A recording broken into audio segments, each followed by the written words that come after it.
We're going to shift our gears to our final session for the day, and I'm honored to be able to introduce the panelists that are going to be coming to you to really help us think about the sibling experience. And so certainly, as a reminder, the individual bios can be found in the chat as you guys are watching and listening. But I want to give full time for our panelists to be able to really talk about and have a discussion delving into the often overlooked perspectives of siblings of individuals with profound autism. Through personal stories and expert insights, we will explore the unique challenges, joys, and experiences these siblings have faced and continue to experience and to enjoy. Attendees will learn about the emotional, social, and practical aspects on siblings and discover strategies to support them effectively. This session and the speakers will highlight the importance of recognizing and valuing the voices of siblings, promoting a more inclusive and supportive family dynamic, and help us to gain a deeper understanding of the sibling experience and to learn how to advocate for their needs within the broader context of the autism community. And so certainly I am delighted and honored to welcome Amy, Cassie, and Fernanda to help us in this second phase of our Listen to the Spectrum, Voices of Siblings, Insights on Profound Autism. So I'll turn it over to you all. Great to see you. Thank you so much for having us. We're so excited to be here. So I guess we'll get started just with some intros. So my name is Amy, and I am a first-year medical student at Weill Cornell currently, so right here in New York City. And I also am the secretary and co-founder of Profound Autism Alliance, along with my mom. She started this organization specifically to focus on people with profound autism, inspired by my younger brother, Jack, who is on the spectrum and would now be identified to fall within the profound autism category. And we can get into a little bit what exactly profound autism is and why there's a need for the term, but I'll let Cassie and Fernanda introduce themselves first before we do that. Hi, everyone. I'm Cassie. I'm a graduate student in clinical child psychology at the University of Kansas. And my younger brother, DJ, is in his mid-20s and also would fall into that bin of profound autism. And I'm really excited to chat with everyone today and to be able to share a bit about this unique experience and for us to be able to kind of relay some of the unique experiences of our community to all of you. Hi, everyone. Thank you for having me. My name is Fernanda Castellón. I am a UC Presidential Postdoc Fellow at the University of California, Riverside, and I have two autistic younger brothers, but only one would be categorized as profound autistic, and they're both 27 now.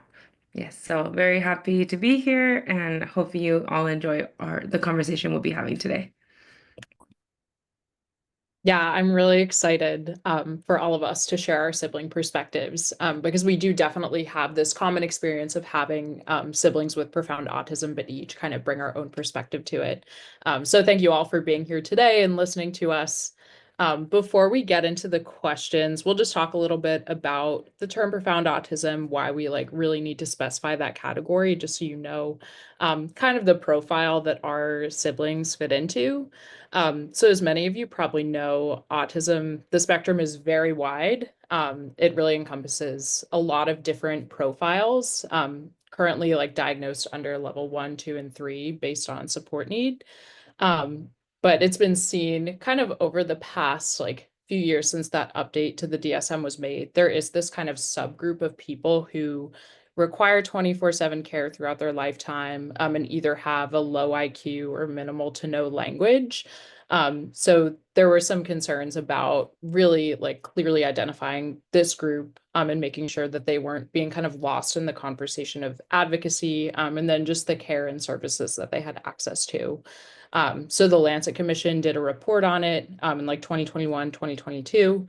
And then the CDC in their prevalence report in 2023 actually included profound autism, which is huge, just to see how many people this term could represent. And it turned out to be not a small fraction of people. It was actually 1 in 4. So a pretty big chunk of people who have autism, according to this prevalence report, fit into this category of needing lifetime 24/7 support and minimal language, low IQ, that sort of profile.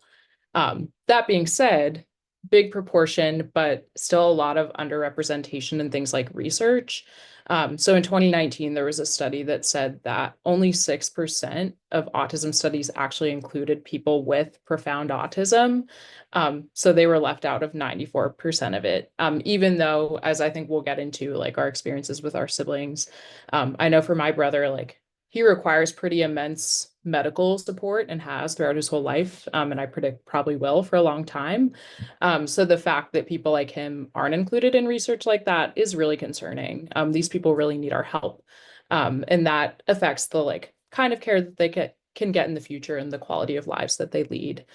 So all of that being said, that's why it's important that we just have a clear term for it, so people know exactly what we're talking about and exactly who to include. Because if it's just like autism broadly, it's not really clear exactly who we're talking about. So just wanted to set the stage by like showing you guys who we're talking about. And with that being said, we can get into some of the questions.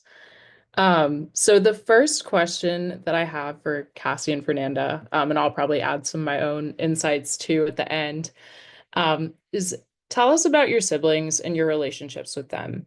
What are some of your favorite things about your sibling? So Cassie or Fernanda, whoever wants to go first, can kick it off with this one. You want to go first, Fernanda? You go first, Cassie, and then the next one I'll go first. Okay, deal. So as I mentioned before, my sibling's name is DJ. He is in his mid-20s. He loves things like anything where he can get a bunch of sensory input. So my parents live near a beach, so the ocean is his jam. Trampolines, roller coasters.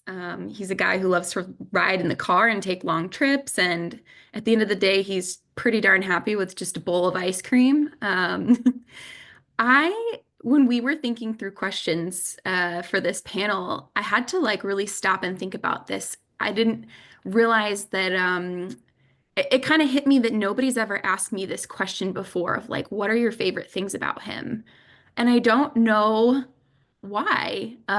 It's never really come up in exactly that wording before. And I don't know if that is reflective of people's maybe like hesitance or lack of knowledge around profound autism and how it shows up, and the fact that just because somebody has profound autism doesn't mean that they aren't a whole person with a whole personality. But it just really hit me that I've never been asked this question before, but he's really funny. I would say that he's minimally verbal, but every now and then he will come out with a word or a phrase in the middle of a conversation that someone else is having that is totally spot on, completely appropriate, like doesn't miss a beat, and is often hysterical.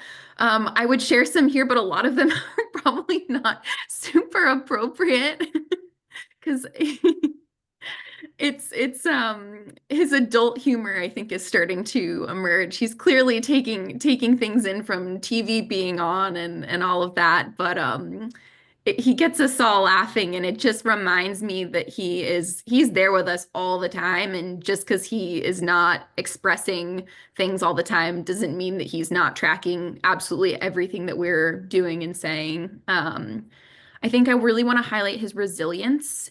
He's somebody who has struggled immensely over the years with self-injury and a lot of chronic medical struggles that I have to imagine have been really painful, with really limited ability to describe to us and be able to share what that is like, and to be able to like advocate for himself and elicit help and support.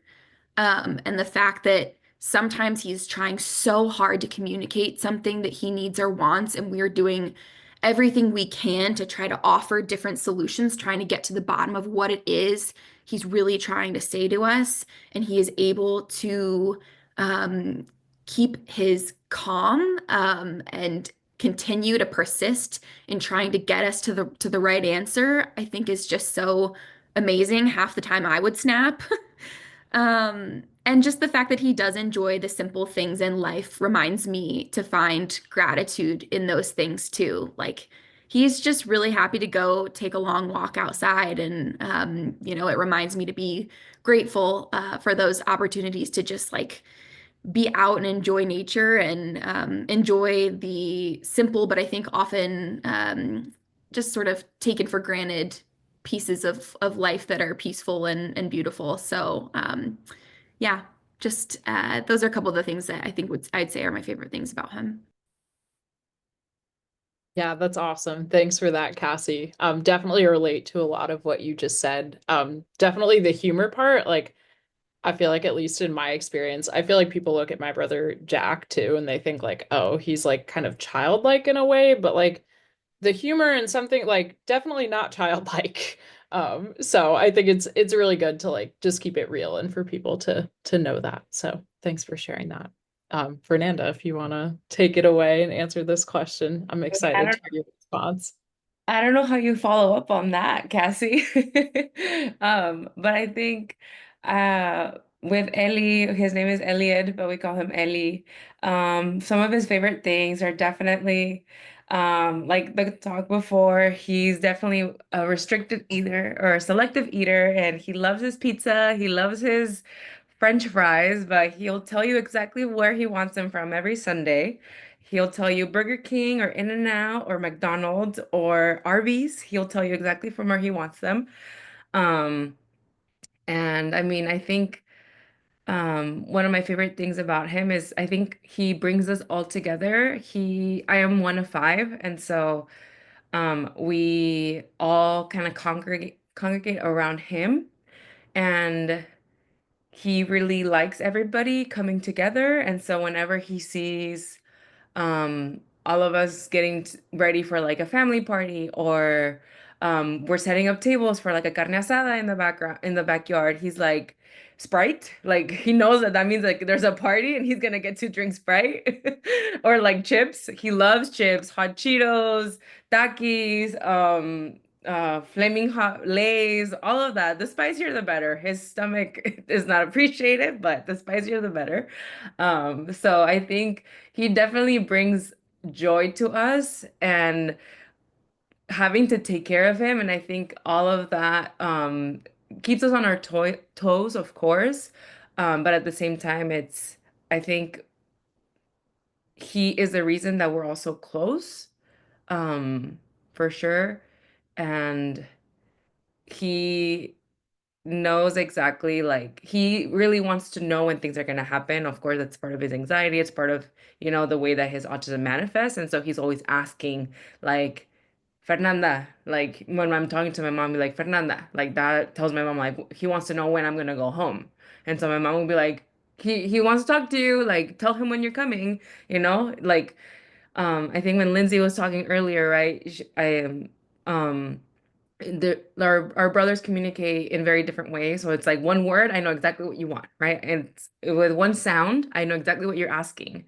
So I think that's some of my favorite things about him, and it speaks to our relationship that with one word or one sound, I know exactly what you're saying. And another one of his favorite things are Disney movies. He collects Disney movies VHS. And so if any of you all ever go to Goodwill and find a VHS, please buy it and mail it to me, because the day his VHS breaks, I don't know what's gonna happen.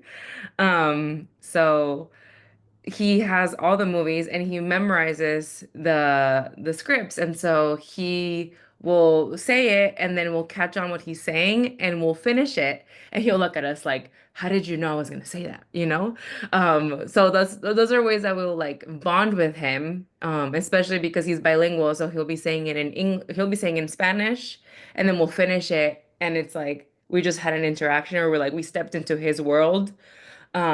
So those are like fun ways that we interact with him, and ways that we connect. Um, yeah, and so we all do that with him. And again, I think it's ways that a lot of people wouldn't necessarily recognize that we can have interactions or have fun. Yeah, and I think to your point, Cassie, I think a lot of people just see in a way the maladaptive behaviors are the things that need to be improved, and not necessarily the joys and I think the happiness and just how happy they are with the little that they have, I don't know. those are the things that I'm thinking about. Yeah, I love that. And Fernanda actually in the like description for this panel recommended that we have the word joys in there, which I think I'm so glad that you said that because it is so important. It's not all just like darkness and hard times. There are a lot of really wonderful things about our siblings too and our experiences that I think it's really important to highlight. So I'll, I guess, at this point, talk a little bit about my brother, Jack, who's 21 now. It's so hard to believe. I feel like, again, like he's definitely not a child anymore, but I still am like, how is he not like 12 anymore? Like this doesn't make any sense to me. But he's a character. He's a big goofball, constantly laughing. He loves, on the topic of food, eating wings at Outback Steakhouse. We've been going there every weekend, like since before he was born, and he just like got into the tradition, and we have not stopped. Because he also is very like schedule, routine oriented, really wants to know what's coming next. So we do that. He has like a little schedule on his iPad where he'll like asked to go to school, and he likes to travel too, so we'll try to like throw in an airplane or train trip in there, whether or not it's actually going to happen. We say it to comfort him, but we try to do that whenever we can with him because he loves it so much. He also loves listening to music. Usually at night after school he'll like go and sit on my parents' bed and he'll listen to music just for hours. And he's like sitting there, like rocking back and forth, just jamming out. And he has very like eclectic taste too.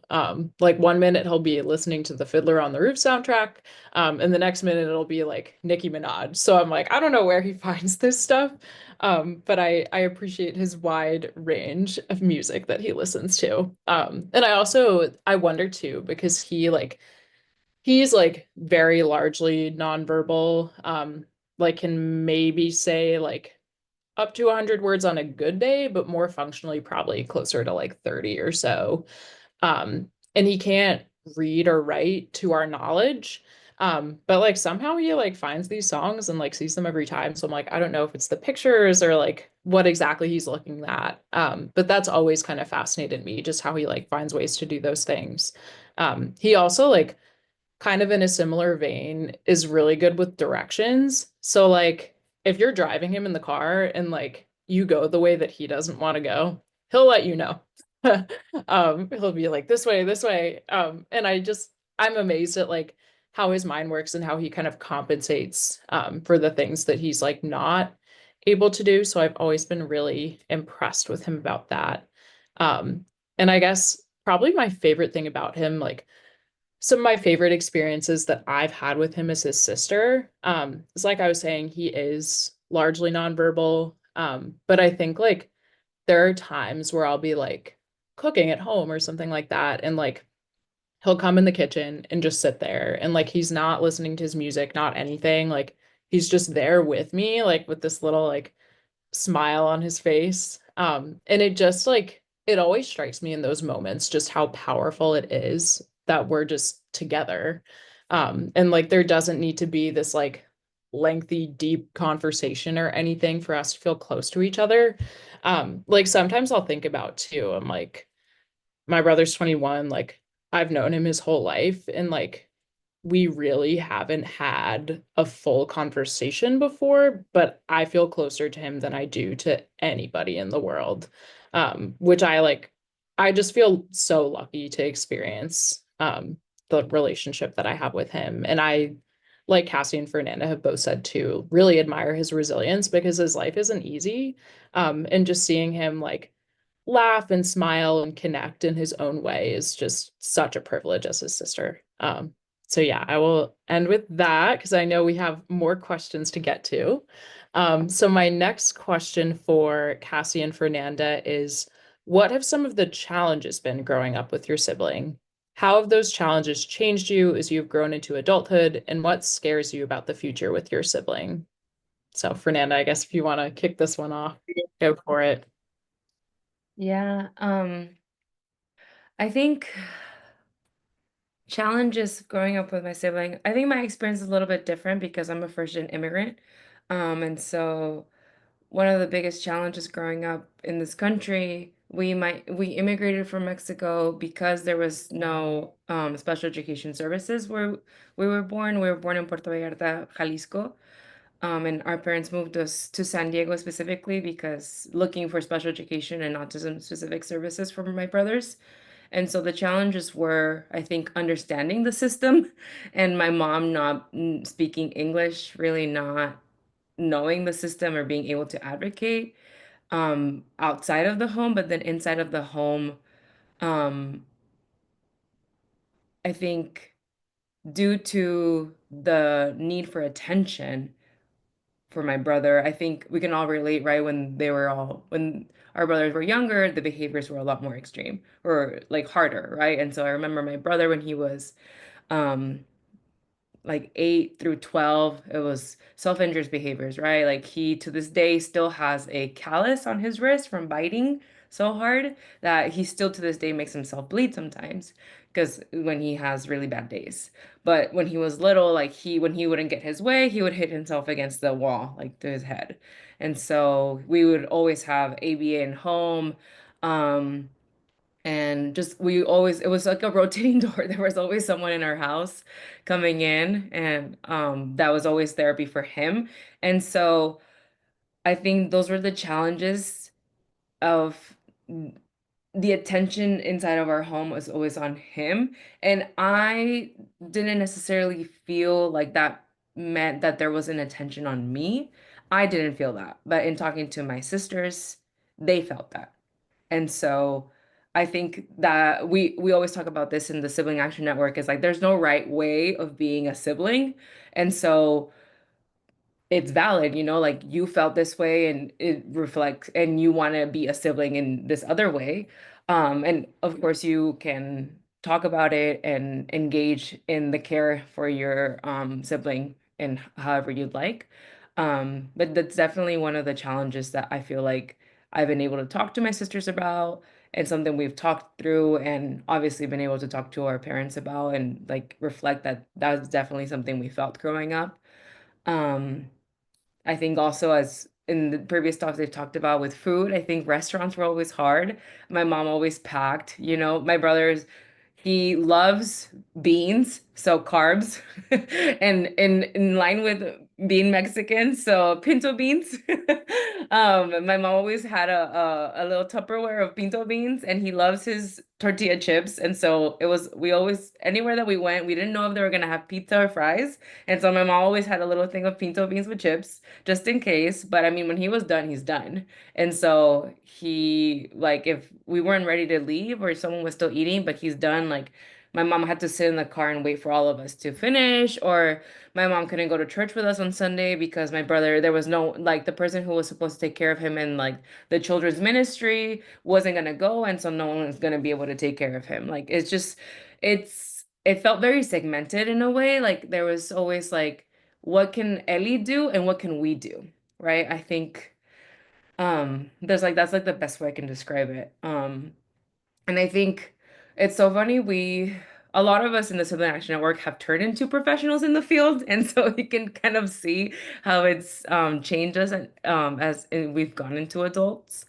But again, it doesn't have to be that way, right? I've done different talks like this or given different workshops where I've had parents ask me, how can I make my daughter or son be the caretaker for my autistic son? And I'm like, no, you cannot do that.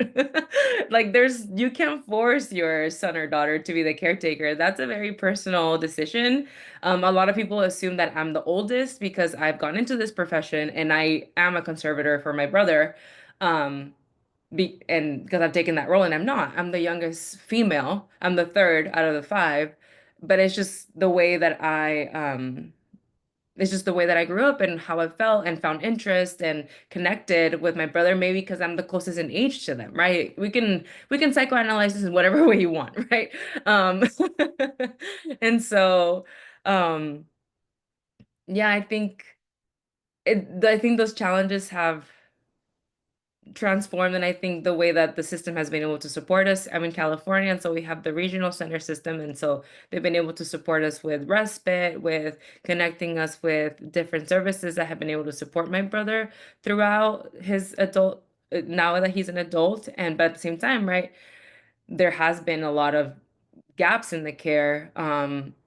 I've seen a lot more services offered in different states. I've seen a lot more supports for different people. And I'm like, how do you find that? How did you get that? And so I think it shouldn't take me having a PhD to find those resources, right? It shouldn't, um, like if my mom didn't have me, how would she find those things? And that's frustrating. That's frustrating to me. And so we talk about creating a sibling guide, we talk about conservatorship guide, all of these things that we want to do. Um, because it's not fair and it's not right that you have to have this much knowledge to have access to adequate care and to have the security that you know that your sibling is going to have a high quality of life. That shouldn't be up to your income or to your level of education. And I think that's where providers can come in. I It shouldn't be about when you're a provider, it shouldn't be about what does the insurance need me to turn in or what does the insurance need me to write as a goal is being met. It needs to be about what am I doing in order for the individual to continue to reach the highest quality of life possible, even if you're not able to write that as a goal or measure it for your sheet. It's what the individual needs. And I think that's where things clash because everything in our model right now is so guided by the insurance and but what we need to turn in and report that we are not meeting the needs of individuals because maybe what individuals need is a lot more than what the insurance provides, right? The insurance only provides so little, but the individual needs so much more. And then so we need justifications, and then that takes time. And so I think that in itself, right, is why the term profound autism needs to exist in the first place, because that in itself allows us to justify more support. Because I'm telling you that this population needs 24-hour care. Okay, now you're gonna approve me more hours of respite care. You're gonna approve me an earlier access to assistive technology. My brother never got access to assistive technology in elementary school or middle school, high school. He's minimally verbal. Would he have been able to be able to speak? I have no idea because no one ever considered it. And so those are questions that we will never have the answers for. Um, and scares me about my future with about my sibling is what is he gonna look like when he's 50? I don't know. What will they look like when my parents pass away? What is he gonna be like at their funeral? Will he understand when they're not here anymore? That scares me a lot. Will he understand when they're not here? Um, yeah, like when he moves in with me and I have a lot of children, when I hope I have one child right now, and I've been able to tell her about her uncles and she understands autism. She calls it the autism, which I think is the cutest thing. But yeah, I think that's what scares me, and I hope that I am able to manage it. And I mean, I'm glad that I'll have the support system to talk about ideas and bounce them off of people like Amy and Cassie when we go through that stage together. Yeah, wow. So well said. So many incredible points that I think are really important for people to know. Um, I think it's really interesting too, you talk about like being in this family of five siblings, because Cassie and I think are both like only siblings, for our sibling with profound autism, and just how like even within one family you can respond differently. And that's okay. So I appreciate that you bring that up. And yeah, all of the issues to accessing care too. It's like it's already hard enough. It shouldn't be made harder. So thank you for sharing all of that. And then Cassie, I'm excited to hear your response too. Well, now I'm the one that doesn't know how to follow Fernanda.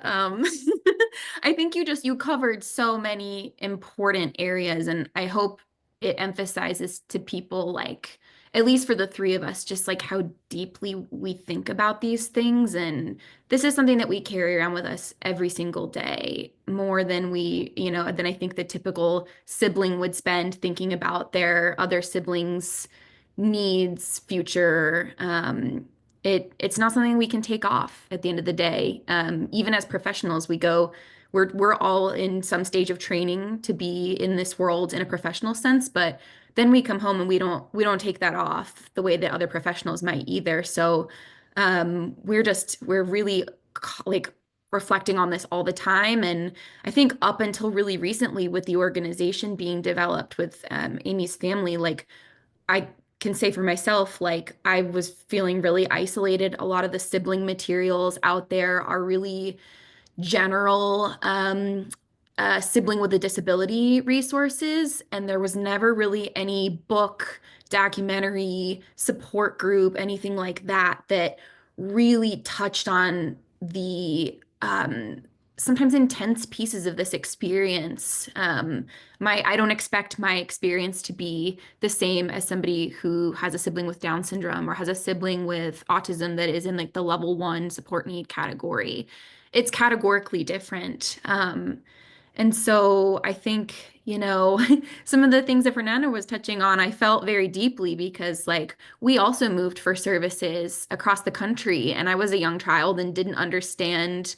All I understood about it was that we were moving, and the reason we were moving was because my brother needed more. And it's hard to process that as a young child, that his needs needed to come first and were really central in the family. And I came to understand it, much more deeply as a teenager and beyond, but that was tough. And services were not intensive enough, or if they were intensive enough, they were extremely costly, like college tuition costly, and just not sustainable. Like people cannot afford that. And these were situations where like his behavior was such that you can't just get a babysitter. Eventually, respite care through the special education program said, oh, we can't do this anymore.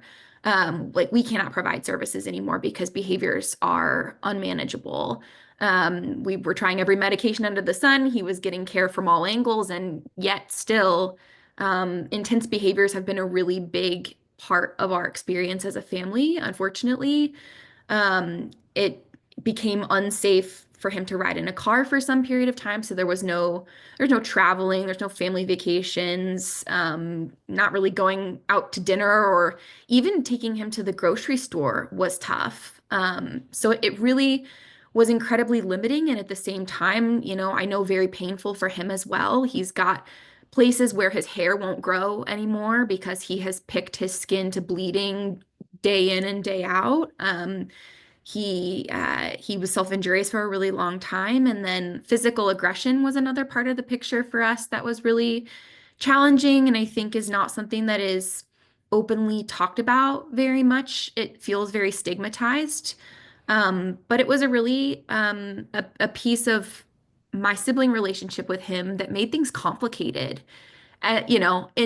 In some ways, there's this piece of the relationship like Amy was describing, where I could just be sitting next to him at the countertop and look over, and he just gets this big grin on his face and stims and is clearly just so excited that I'm just sitting there next to him. And it feels like that deep love where you don't really have to exchange any words, and it's just felt.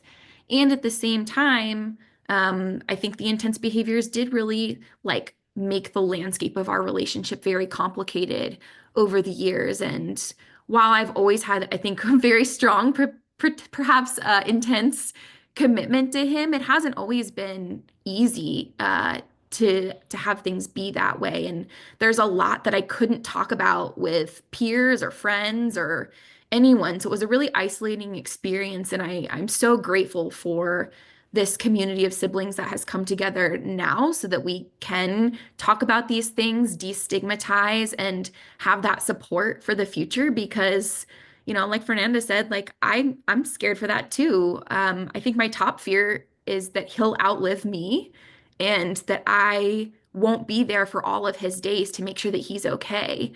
In addition to how he's going to process the loss of our parents, whom he also has an extremely deep otherworldly connection to. and, you know, thinking about like what are his needs going to continue to look like over time? And with so many of those needs having gone unmet through this first chunk of his life, will it continue to be that way? And um, you know, I don't know. But I think I worry about these things almost as much, maybe sometimes even more than my parents do. And um, he's in group home care, so I have that additional layer of like we're not there all the time to see what's going on. And he has wonderful staff that care about him, but there's always that lingering feeling of, what if something bad happens and we're not right there? And will his behaviors, they've really calmed down a lot in recent years, but will they kick back up again and keep him out of meaningful community engagement? Because he deserves to have a life that engages him and has him doing things with other people and doing meaningful things with his days too. And I also really resonate a lot with what Fernanda was saying about building my own adult life. What will it be like to be a professional in this world and balance that with his care and whatever building a family looks like for me too? So there's a lot of fears. I could go on, but I think as a result, I'm really, really passionate about serving this population and making sure that their needs get recognized and that there's light shed here. Because for so long, I think there's just been such limited visibility because these aren't people that you always see out in the community, that the broader public sees out in the community and has exposure to.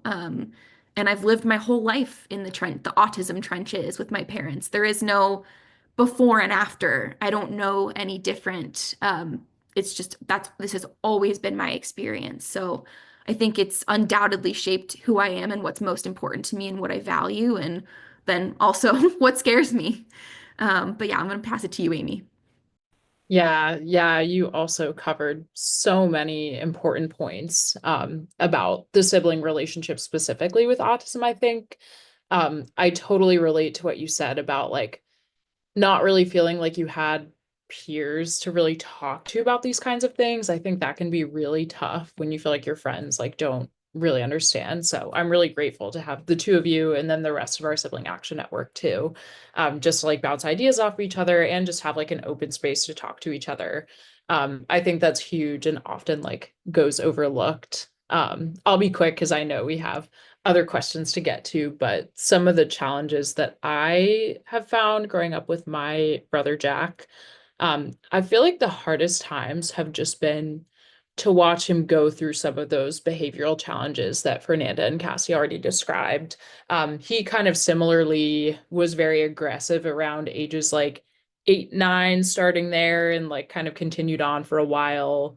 It's so funny, like I feel like for me as a sibling, like I don't even remember it really. Like my parents just kind of tell me like, oh yeah, he was like really, really aggressive and like they say that he like didn't like the sound of my voice, so he would like attack me. And I was like, really? Like I don't even remember that. I feel like I just have such a like positive view of my brother and like I don't know what kind of like coping mechanism that is, just kind of like not remembering those things, but I'm like, that's okay.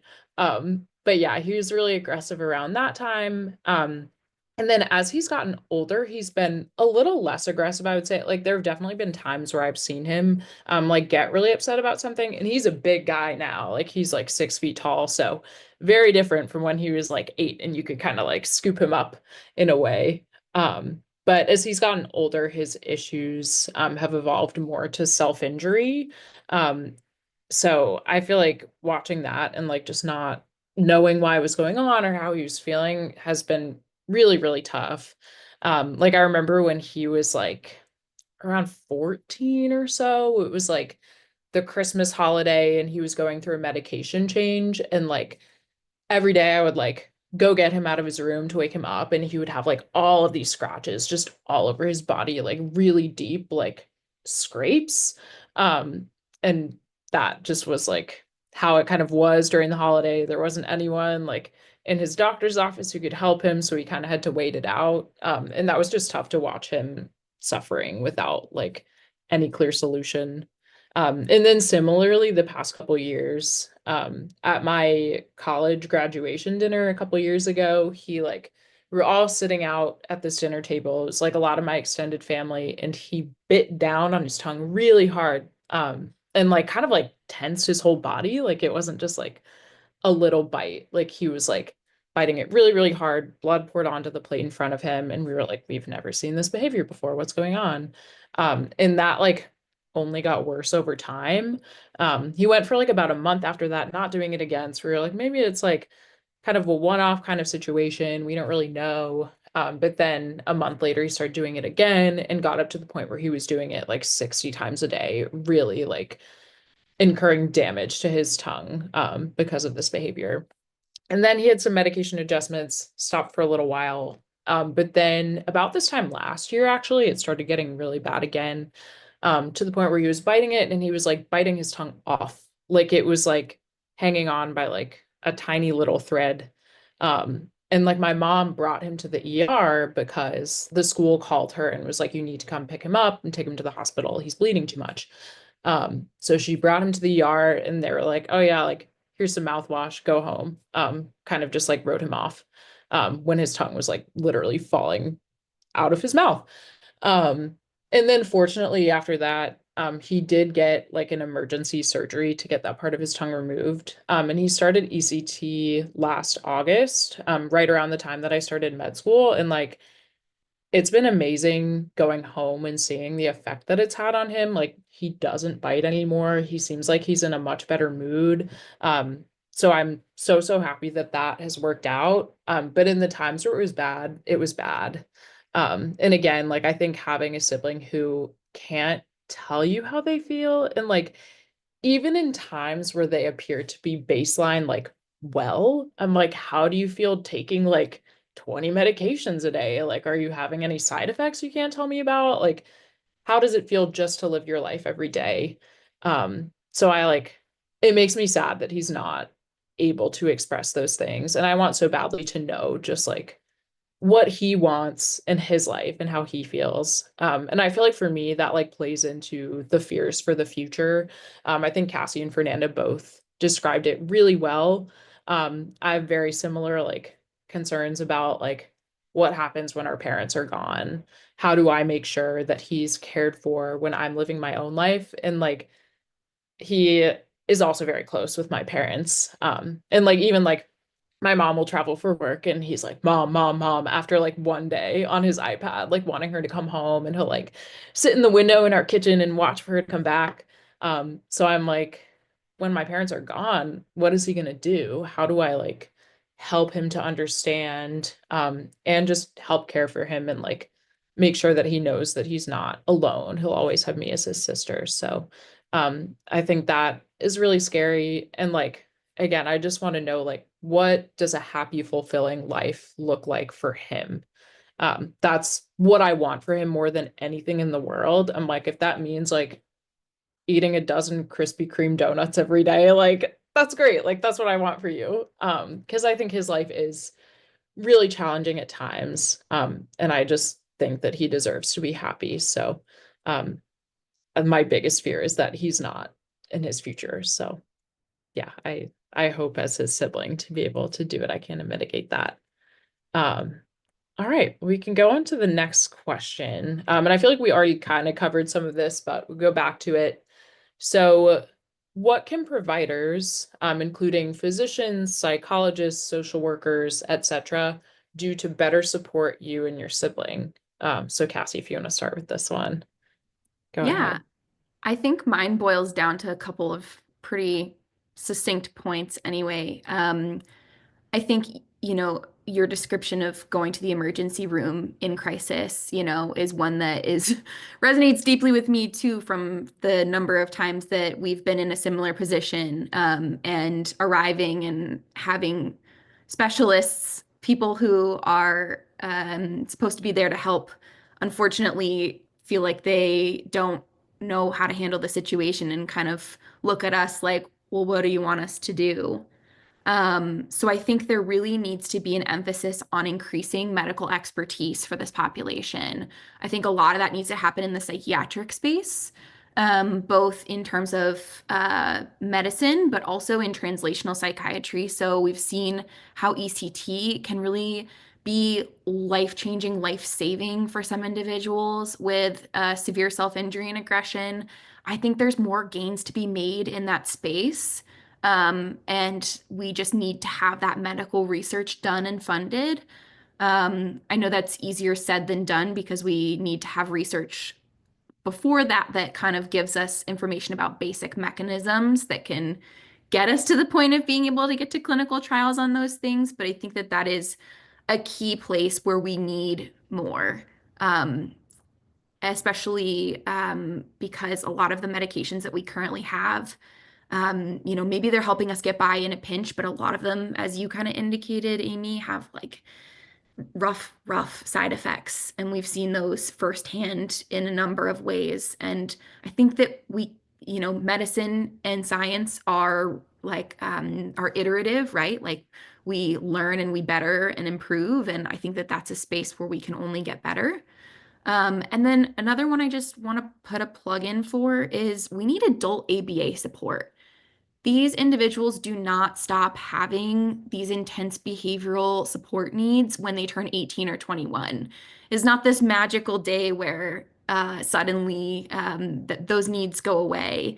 Even if the severe and intense behaviors resolve, which for some they do and for some they don't, um, I think that these individuals deserve to have something supportive in terms of learning daily life skills beyond just their time in special education programs in childhood, to be able to support them in building independent living skills and having, just meaningful day-to-day life experience. So um, I just think in both of those areas, there's such little research, and I know that resources are so scarce and it's so easy for me to just sit and say that, but I think those are the two key areas that I would highlight that we really need more support for these individuals. Yeah. Yeah, very well said. Yeah, I feel like it is so interesting that even like within the field of psychiatry, there is still so little knowledge too, about how to care for individuals with profound autism. So more needs to be done in that space. So thank you for highlighting that. Fernanda, you have anything to add for this one? Yeah, I think um I mean, my training is in like early intervention and like NDBIs, and I feel like anytime siblings are brought up in early intervention, NDBIs is like sibling mediated NDBIs and early intervention. And one, I guess, like critique or thing I always bring up is like we are not mini therapists, or like we're not just there to be 24/7 therapists. And so I always say like, can you ask us if we'd like to be, if we'd like to be, if we'd like to participate in the sibling mediated intervention? And so of course, I think if someone would have asked me, like, do you want to do this? If you want to play with your brother and teach him these skills, I'd be like, oh yeah, let's do it. But I think there's other times where you're just assuming and and so I think that to better support siblings, I think they have to ask us how would you like to be involved? I think that's a great way to start. And also recognize that I think especially like I'm reflecting on the conversations that I've had with my other sisters, right? And like they do feel some sort of resentment over like not feeling recognized or valued. So I think having some family-centered approaches of you are all part of the family. What are some goals that you all see that you all want to work on together? You are also important. So let me invite you and teach you some ways that you can play with your brothers so you all can spend some time together. I think that framing and that phrasing can be so healing, right? Because it's like, well, I don't know how to play with my brother because all he wants to do is spin around and jump around. Well, let's play a song and where you can jump together, like let's find some way that you can share this joy together, and I think incorporating the sibling in that way and framing it that way can be so healing. So I think that framing can be really important. And yeah, I think just learning more and being more having cultural humility, right? So recognizing that you're not that providers are not going to know everything, that you as a provider are not going to know everything, and recognize there's a lot more for you to learn, and that the information that families are coming in with you that are coming in with is not necessarily wrong.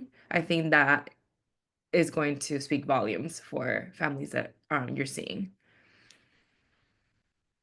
Yeah, yeah. Thank you, Fernanda, for that. And I love what you said about like framing it in sort of a more like positive way, getting siblings involved. I saw some questions in the like Q&A about like how do I get my child who's a sibling of someone with autism to like want to engage with them, which we kind of talked about earlier too. And I feel like that's such a hard question. I can't understand. I mean, I'm not a parent myself, but like I can understand from a parent perspective, like how you would want your children to be close in a way and you'd want your child to be like involved in the care of your child with autism, and how to like encourage that but not force it. And I feel like Fernando, what you said is like a really good way to start just like young, being like, oh, like how can we like make it so you guys can play together. So yeah, thank you for that. I'll be quick because I just got the 15-minute warning and I want to make sure we get to this last question. But yeah, Fernanda, I totally agree. That would be my response to this question too, is like what can providers do to support us as siblings, is like ask us, involve us in any way that you can. um I feel like just like asking how you're doing as a sibling can go a long way. I feel like a lot of the focus for people with profound autism is on the parents, which like rightfully so. Like parents deal with a lot and like they need to be checked in on too. I'm not trying to say that they shouldn't be. Um, but I feel like a lot of time they're just like, oh, like mom, how are you? And then like if I was like at my brother's appointment, it was like I was just kind of hanging out there like in one of the waiting chairs, you know. But I think it really like means a lot to me as a sibling when people ask like, how are you doing? How are you handling this? Even if I'm like, it's fine, like everything's good.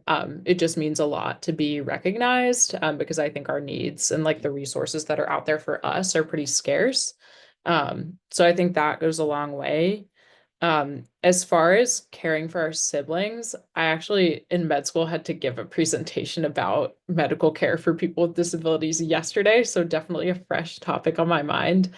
I think for my brother, interacting directly with him when he can't verbally engage with you is really important. I feel like sometimes people will like kind of just talk around him and like again, I don't want to like put words in his mouth because I don't really know exactly what he's thinking, but just like looking at his face, I feel like he knows that people are like talking about him and his health and like not including him in that conversation. So I think some of his best providers have been the ones who like are looking directly at him. He loves like squishes on his hands. So like they'll like squeeze his hands and be like, oh, like Jack, how are you doing? And then obviously like defer to my mom or whoever's at the appointment with him, whenever it's needed. But I think that direct interaction can really build a more trusting relationship. And also like, you know, we talk about profound autism and like how it's defined, what like kind of group that we're talking about. But I think also recognizing that not all of these people are the same. It's really important. Like if you have a patient or a client, whatever the setting, coming into your office and all you know is that they have profound autism, try not to make assumptions, try to get to know them individually and what their needs are, what their challenges are, and mold your care to support them in whatever way you can, is what I would say. All right, so we have 10 minutes left and then we'll open it up for some questions, but I think this is a good question to end on. So what do you wish that people understood about your sibling? And what do you wish that people understood about you? So Fernanda, I think, are you first for this question? My turn. I think what I wish people understood about my sibling is that he deserves to be an active participant of the community, just like everybody else. That his needs and desires and um, loves and I think matter and his quality of life is just as valid as everybody else's quality of life. Um, yeah, like he has the right to have a good life just like everybody else. I think the fact that we have to say that and justify that in itself is kind of, I think, I mean, I don't know, like sad, but at the same time, it's, I think, I think the nature of ableism and the lack of understanding. But yeah, I hope that more and more people understand and are able to learn about autism and, see that and not look away and not be scared, but offer a smile and and a nod and I see that, because it's so funny. All our brothers are super tall. My brother's like 6'4", and it's all he's ever ate are chips and pizza. It's like, well, what? No, you would not need fruits and vegetables. But yeah, so I think that's what I hope for people to understand about my sibling, that he's just because he doesn't speak doesn't mean that he's not listening. Um, what I wish people understood about me is that, I mean, if I don't think there's anything necessarily different. Um, I feel like in regards of being a sibling of a autistic brother, I saw this shirt on Amazon. I think it's perfect. It was like, I may be nonverbal, but my sister isn't. So it was so perfect, right? And I think that's the best way to put it. It's like we're always going to advocate. And I think being in this field, like we're always going to be, pushing this agenda forward. Yeah. That was Yeah, great. so well said. Thank you, Fernanda. Yeah, Cassie, go ahead.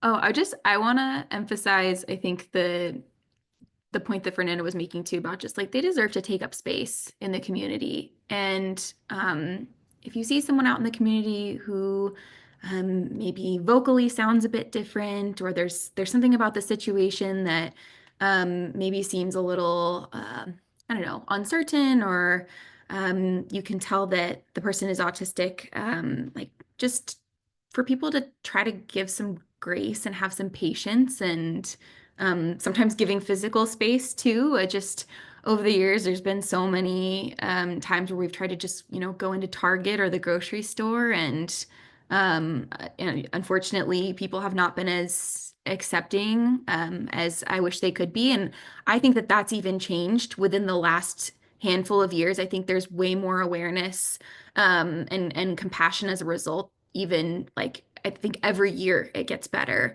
But even still, just that they deserve to be, they are valued members of the community, and just because they are different in some ways, and maybe are not as verbal, like they're people with thoughts and preferences and dislikes for sure, and whole personalities. And I think Amy mentioned this a little bit earlier, but I think maybe one of the things that is the hardest and saddest for me sometimes is feeling like I'll never completely 100% know that person on the inside, but I am grateful for the parts that I do get to see and know. Uh, and it would be nice to know like what he really wanted for his birthday, and when he's in pain or when he's sick. And I think we continue to make strides in his communication. But one other thing I think I would say, maybe not just about DJ, but about individuals who have some really intensive communication support needs, is that not everybody is successful with an alternative system of communication. And so just as Amy was saying, maybe like trying not to make too many assumptions. Unfortunately, we've tried lots of different communication systems, and things have just not stuck. And so not everybody who is non-speaking has an alternative means of communication. So again, I think that that's where having patience and grace, and also trying to understand that behavior is communication, are also things that could be really important takeaways for other people. And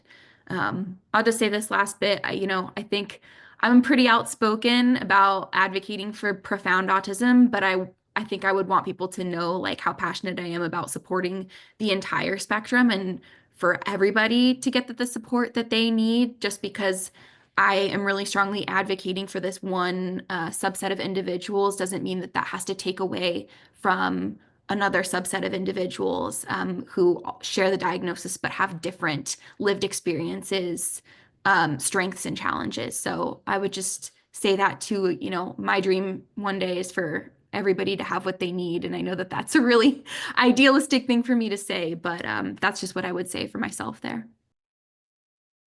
Yeah, I love that. I think that's so important. And like kind of the overarching like idea behind Profound Autism Alliance too, like my family and I talk about this a lot, is like we never want to take away from other people ever. Like that's not the goal at all in clarifying what profound autism is. It's just to make sure that this population is not missed. So thank you for saying that, Cassie. I think it's something that really needs to be said. Okay, I'll wrap up these last 2 minutes and then we can open it up to some questions. So as far as what I wish other people understood about Jack, I feel like it's pretty similar to Fernanda and Cassie's answers. I wish that people understood that he's like the coolest person on earth, in my opinion. I feel really lucky to get to know him, and I think other people would be lucky to get to know him too. He's the most resilient, funniest, most hardworking person ever. And like the earlier comments, he has a personality. Just because he can't always verbally communicate in a way that everybody can understand doesn't mean that he's not his own person. I feel like people can kind of lump him in with a lot of other people. And they just like don't think about Jack. They just see the autism because it's so big. My mom always says he has big autism, because it's like very obvious when you first see him. So I wish that people could see him just beyond that. I mean, it's definitely a big part of his life. But understanding that he has individual characteristics that make him Jack too, I think is really important. And then what I wish that people understood about me, I guess like my brother for me, like he like tops all in my life. Like I feel like even my parents sometimes will be like, oh, like don't worry about like caring for Jack, all of this stuff when you like get older. And I'm like, I'm gonna worry about it because Jack being happy is like I won't be happy if he's not happy. He's the reason that I've like taken this career path that I've gone on. He's like he makes me who I am today through and through. Like I feel like every like personality trait I have, I can like trace it back to him somehow. So he has such a huge impact on my life, and I feel that every day in the interactions that I have. So um again, I hope that people can get to know people like him, because it really is a privilege. And with that, we're at 4:05. So open it up to some questions. Perfect. You guys, that was amazing. Thank you for being so honest and open and also inspiring about your love for your siblings. It's been really an honor just to hear both about your journeys and your love for them, but then also about some of the real life, things that weigh on your mind. So a couple of the questions, and there's lots of questions that we can pick from. So I'm kind of merging a few of them together, but talk to us a little bit about some of the things that your parents did that you feel like were particularly supportive of you as a sibling, or maybe if you were in a situation where maybe just like every parent, right? There's no playbook. So maybe there are things that now you wish, gosh, I wish this would have been helpful if mom or dad had done X, right? And so, because there's a lot of questions, both from professionals as well as parents asking like, what do I do, right? I've got a 4-year-old on the spectrum and a 6-year-old sibling. I want to make sure the sibling feels supported, or I don't want them to feel overly responsible, some of those kinds of kind of sentiments. And so I'd just love to hear from you guys about what you think either you had from your parent or that you wish you could have had from parents. Yeah, so Fernanda, do you want to jump in on this one? I mean, I think I'm the only one on the Sibling Action Network that's a mom, right? And so I was gonna just say the thing that I'm doing right now with my daughter that I wish my parents would have done with me, is talking about autism from a very young age, or talking about disability in general from a very young age. I think it's so taboo. And so I've bought a lot of books about autism. Specifically, there's one by an autistic Black mother. I forget her name. I think it's Tiffany something. It's called A Day with No Words. And then there's two other ones. It's called My Brother Otto. This by a different author. My Brother Otto and My Brother Otto and the Birthday Party. We've been reading those this week. And just I think with inclusion going up and up, I think she's been around more kids. But at the same time, right, in the beginning, it's like, who are those kids? And they're a little different than me. And I think just promoting diversity is like, it's okay, we're all different. And I think just that phrasing, it's like, oh, I don't like bananas, but you do. It's okay, we're all different, and that's fine. You know, we're all just a little different. And so I think just emphasizing like, you like that and I don't. We're all different. You like that and I don't. We're all different. I think just emphasizing those differences and accepting them, and I think that just translates to a lot more things. I think that's something that I've been doing, and I wish my parents would have done with me. That's been able to translate across. Amy, Cassie, what would you add? Go ahead, Um, Amy. yeah, I was just gonna add, I think for me, I'm very close with both of my parents, and I think they did an amazing job with me growing up. I'm really grateful for that. And I feel like what helped me the most is that they always made sure that I had my own things that I was doing outside of autism, where like I was able to feel like I was getting attention and succeeding and all of that. Like doing things like musicals and cross country, like always one of my parents was there and they were there to support me. So I think that was something that was really helpful. Again, as much as I love my brother and like not so much now, but there were definitely times when I was younger where I was like, oh, like, why is he like getting all the attention? I mean, I knew why, but like I wish that like maybe I could have some more of that. And I think that it was helpful for me to like just have my own things that were completely not autism related. And then I could come home and be with my brother and like have sort of like a break from that at times, which I think made me as an adult now like a lot more like willing to like jump in and help because like I feel like I did have that healthy balance always. Yeah, I'll echo what's already been said. And I think one other thing that I would just say is just letting your other child know that they're not just the other child, that they're allowed to take up space too. And it's not their job to shrink or not share what they need because they're afraid to take up their parents' time, attention, and resources because they should be allowed to be a kid too. Because I think that that is a it can be a common experience of having someone else having a sibling with who's medically complex or having something like profound autism where it's really resource intensive. It's just like you're allowed to take up space just like your sibling is.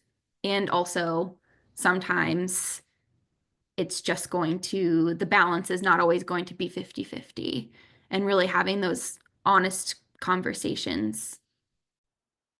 I love that. I think that's such an important piece to that. And I can say as a physician who works with lots of families, I try to make it a huge point whenever siblings are with their, so in other words, my patient has their siblings at the appointment to engage them and help them feel seen. And I think that's just a tiny little thing that can be done. But I love what you're saying in that inside the family, helping every child to recognize that, like, yes, your brother or sister has these additional, needs, or yes, I'm going to focus on them at times, and it may seem lopsided, but you also have the right to take up space. I love that. That was really, really lovely. So thank you for that.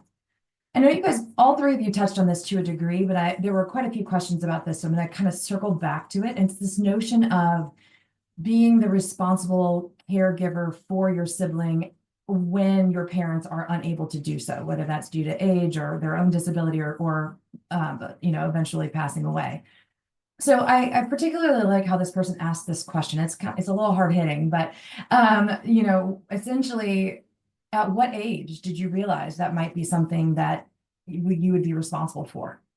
But I also remember what I think it was Fernanda who said, kind of not necessarily that you were donned with the cap of you're gonna do this, although that may have been your experiences, But again, that at what age did it become something on your mind that, oh, wait a minute, this may be my responsibility? And then the second part to that question is thinking through what would be helpful to siblings to help prepare them for that responsibility, or even how to make a, let's say, a shared decision about that responsibility, kind of like parent with other sibling kind of situations, something like that. So again, kind of when did you realize that that was a possibility or was a reality? And then also, how could we help, or how could the community help with preparing siblings?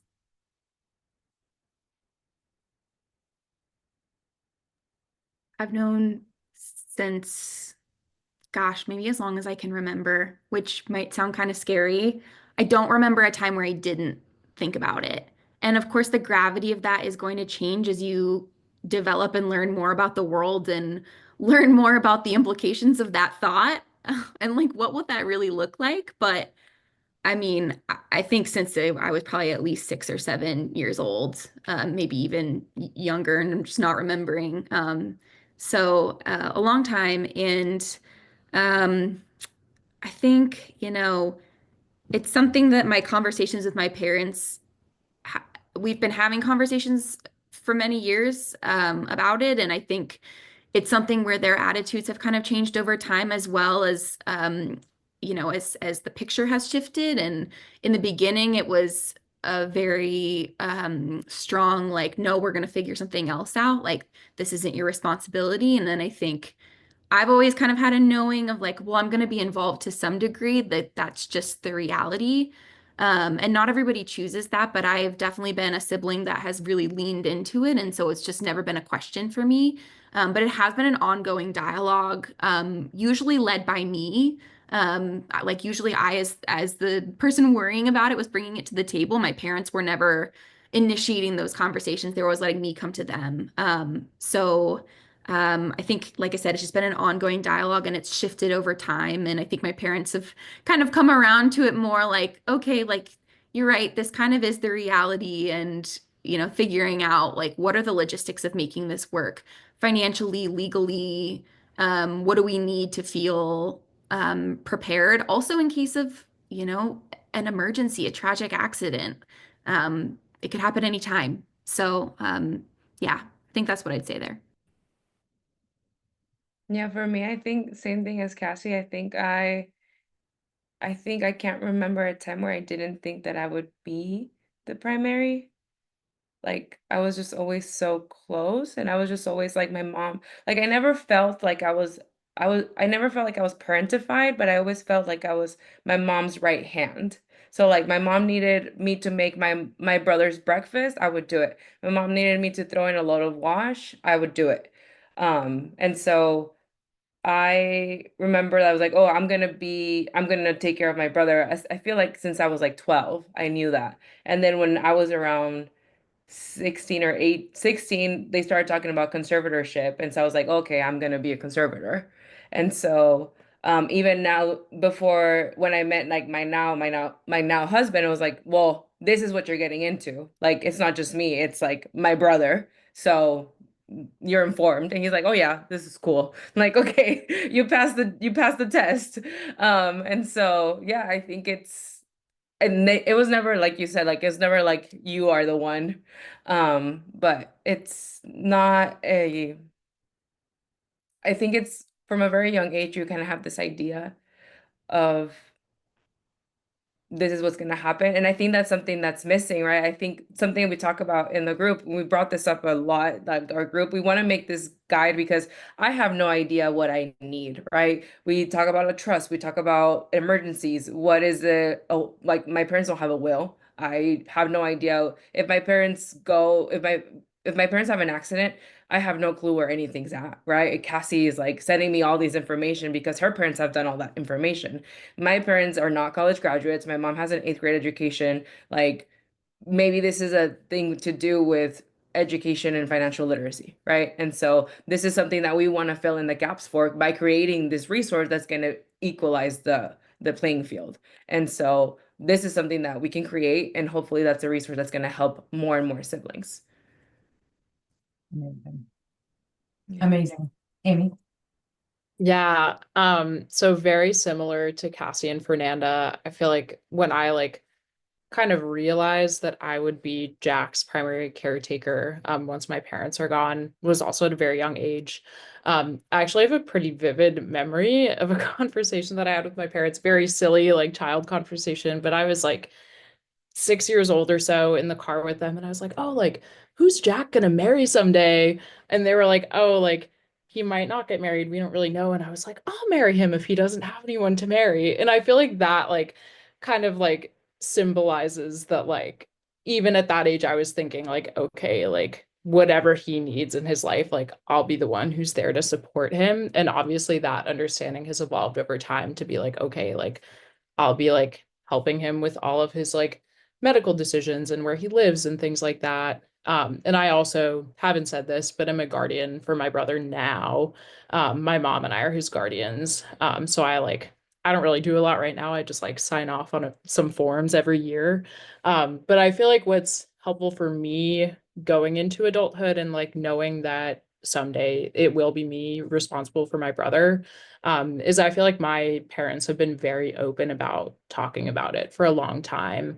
And like we talk about like, okay, like what do we want Jack's living situation to look like 10 years from now, 20 years from now, just kind of planning that out together.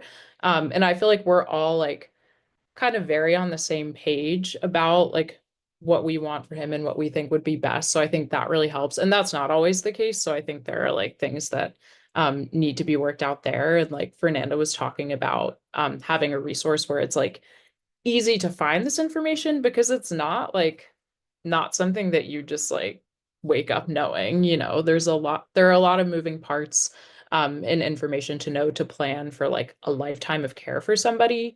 So I think it's helpful just to like have the information out there, have the discussions. And I think that's what I like would want for anybody, and that makes me feel more secure going forward. Love it. Well, you three are incredible women, and also professionals, and I'm honored that you guys spent some time with us today. Thank you so much for the information that you've shared, and more importantly, for the love that you've demonstrated to your family and your siblings.